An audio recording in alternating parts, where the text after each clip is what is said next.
Hello, my name is Andrea. Welcome to today's lesson. In this class, we're going to talk about X-rays and CTs. This lesson is divided into three parts. In part 1, we'll talk about radiography and radiology. In part 2, we'll describe an X-ray examination. And in part 3, we'll describe a computed tomography or CT. Let's get started. First, we'll see part 1, radiography and radiology. What is radiography? Radiography involves exposing a part of the body to a small dose of radiation to produce an image of the internal organs. Organs with high density, such as the ribs and spine, are radiopaque, meaning they do not absorb radiation and appear white or light gray on the image. Lung tissue is radiolucent, absorbs radiation and appears dark on the image.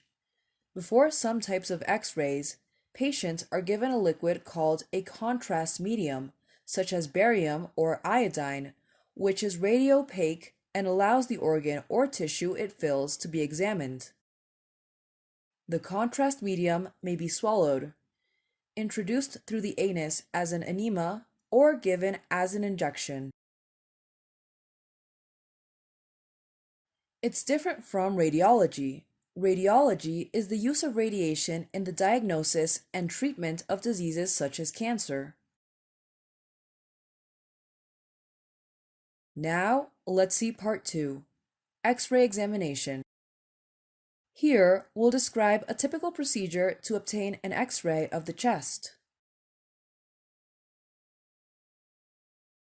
The chest X-ray is the commonest diagnostic X-ray examination. Normally, a frontal anteposterior view is obtained.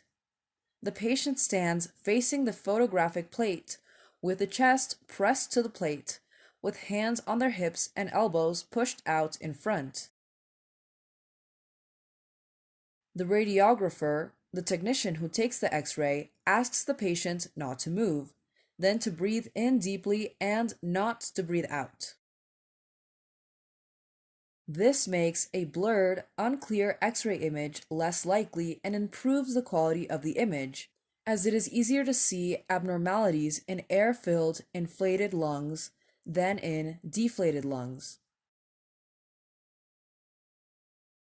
For a side or lateral view, the patient is asked to stand sideways to the photographic plate, with arms raised. A chest X-ray may be repeated at intervals to track for any changes. These repeated examinations are called serial chest X-rays. Finally, let's see part 3, computed tomography. Let's read an extract from a hospital's press release, the information the hospital gave to news reporters and other media.